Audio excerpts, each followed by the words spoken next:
Bonjour à tous mes chers amis footballistiques, qu'est-ce que vous dites aujourd'hui?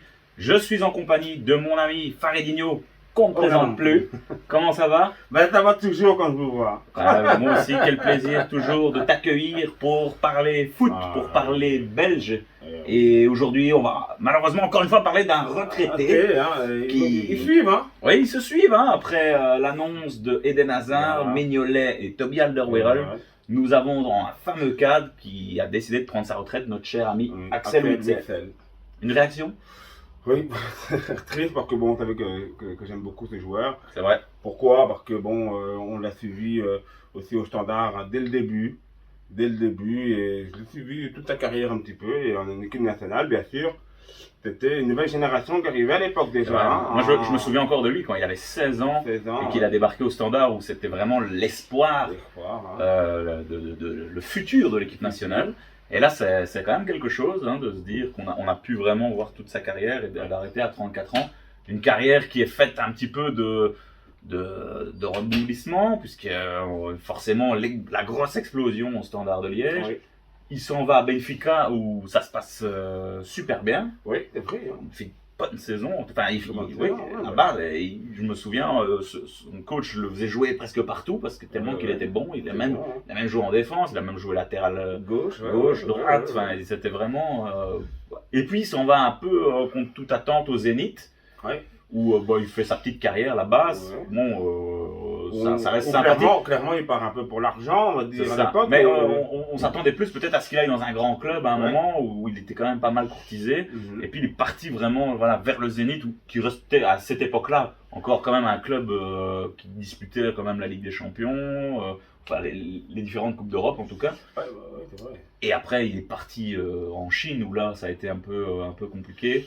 Où il a été un petit peu mal aimé en Belgique, fort critiqué à ce moment-là, puisqu'il est parti en Chine et forcément, on a toujours dit que c'était, même lui il avait dit que c'était un choix évidemment financier avant tout, avant de revenir se relancer au Borussia Dortmund.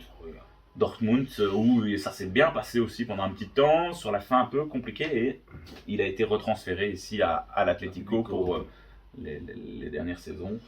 Où il s'est retrouvé un petit peu dans une position nouvelle, puisque la défense centrale. Ouais, l'Atlético joue souvent à 3 derrière avec Axel Witsel un peu en dernier homme. Donc c'était assez étonnant. Oui, et pas oublier que c'est aussi un garçon par rapport à l'équipe nationale qui a eu aussi beaucoup de blessures aussi, Axel, je pense aussi, à un moment dans sa carrière. Où je me rappellerai toujours, je pense que c'est pour 2018, où il revient blessé, ou je me trompe, pour 2022. Je crois que c'est à l'Euro 2021 du coup, parce que vous avez décalé avec le Covid. Et il était arrivé au deuxième match où on perd à la mi-temps, je crois que c'est contre le Danemark, on perd à la mi-temps. Et puis Roberto Martinez fait ce fameux double changement où il fait rentrer Witsel et De Bruyne. Et on gagne le match 2-1 avec Witsel et De Bruyne qui avaient tout changé. Mais c'est un même petit souvenir aussi parce qu'il s'est tellement battu pour revenir de blessure. C'était une belle blessure au genou, si je ne m'abuse encore. Et là, c'est le côté d'Axel. Il n'a jamais lâché sa carrière. Et en équipe nationale non plus. Et que des souvenirs. Beaucoup de souvenirs, donc c'est quand même, il faut le préciser, Axel Witsel c'est 130 sélections avec les Diables Rouges et 12 buts. Bon, 12 buts dans sa position, ce qui est logique, c'est que ça a toujours été le numéro 6 incontesté de l'équipe nationale, depuis que Marc Wilmots l'avait mis là, en disant moi je veux Axel Witsel comme 6. Et il n'a jamais bougé, ça a toujours été... Il a été un cadre. Il a toujours... une fois, s'il n'était pas blessé, toutes ses phases, même quand il était en Chine, il était titulaire. Il a toujours été titulaire en équipe nationale. Souvent, moi je trouve fort critiqué quand même. On a entendu quand même beaucoup de choses en disant Axel Witsel ralentit le jeu, Axel Witsel ne sert à rien, Axel Witsel défend mal. Quand même beaucoup de bêtises. Oui, parce que c'est un joueur avec une position vraiment.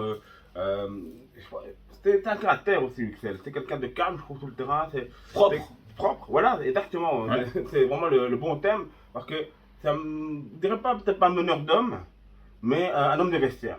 Voilà, je pense que c'est quelqu'un qui a beaucoup de respect et que les gens respectent. C'est pas le mec non plus qui va créer des histoires, dans le média, qui a un ego surdimensionné, je pense pas.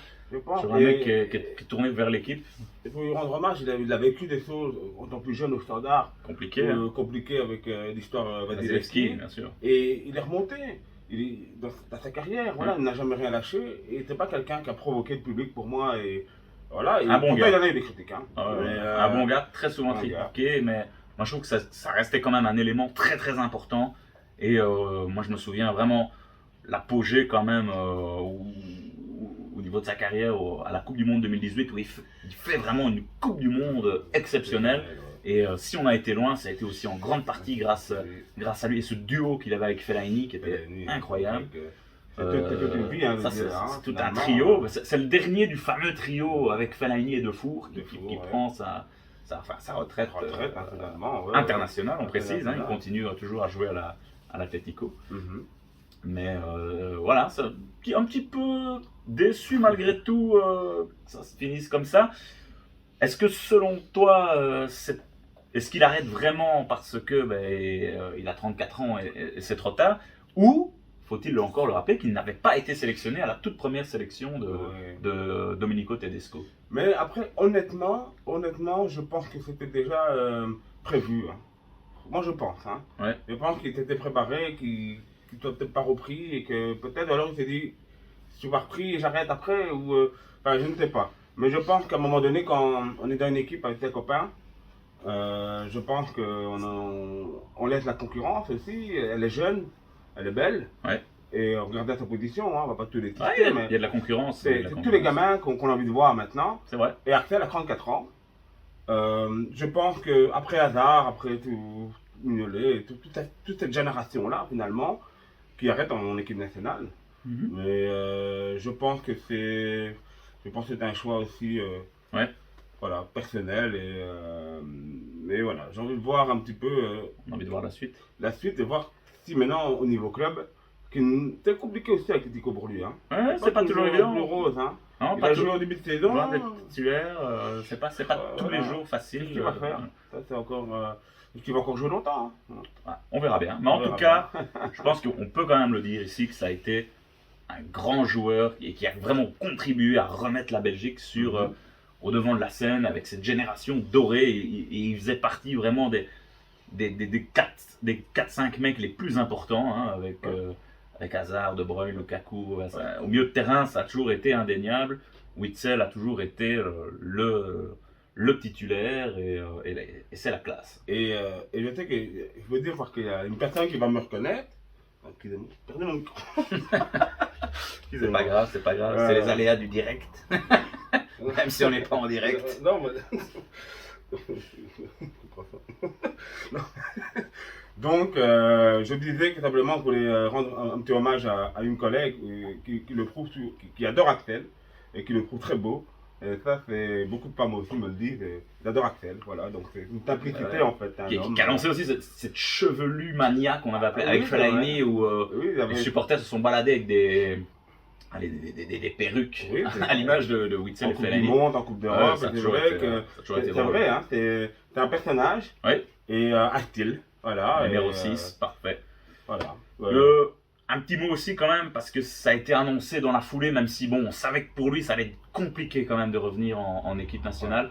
Mais également, il y a Nasser Chadli qui a aussi annoncé sa retraite. Et évidemment, Nasser Chadli, c'est le Japon. C'est le fameux dernier but, cette contre-attaque magique. Je pense que tous les Belges se souviendront de ce but à vitam aeternam, tellement c'était incroyable, les émotions qu'on avait pu vivre. Ah oui, incroyable. On peut se refaire le film 100 fois. Un match qu'on n'oubliera jamais, ça c'est une certitude. Et on salue aussi Nasser Chadli qui a eu beaucoup de blessures et ça a été compliqué après la Coupe du Monde 2018 pour lui, mais aussi un mec qui n'a jamais fait de vagues et toujours là, toujours pour l'équipe. Et pour ceux qui ne le savent pas, il est toujours à Westerlo. Hein. Tout à fait. Pour toi qui ne suis pas trop le Chabalabel. Il fait sa petite saison à Westerlo, mais très bien. Il est fort embêté forcément par des petites blessures qui l'ont empêché de rester vraiment au haut niveau et de pouvoir vraiment postuler encore à l'équipe nationale. C'est compliqué, il y a beaucoup de concurrence. Mais voilà, le mec a joué partout aussi en équipe nationale. Il a joué back gauche, il a joué back droit. Enfin, on en a fait aussi un peu.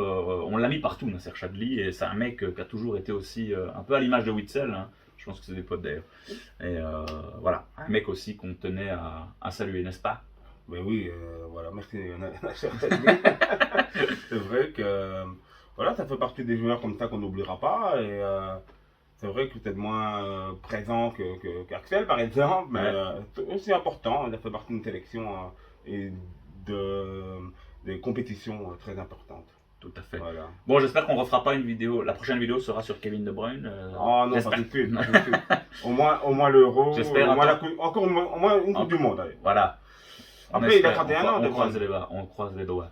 De Bruyne, ça, 31 ans. Ouais, c'est vrai. 34 ans, encore attendre 3 ans. Pas De Bruyne. Magnifique. Allez, on va en terminer avec cette vidéo. Et merci à Axel Witsel et à Nasser Chadli pour leur parcours. Dites-nous, vous, en commentaire, peut-être les moments qui vous ont fort marqué avec Axel Witsel et Nasser Chadli. On se retrouve très bientôt avec mon ami Faridinho, qu'on ne présente plus. À très bientôt, les amis, sur la chaîne de Del Piazza. Salut!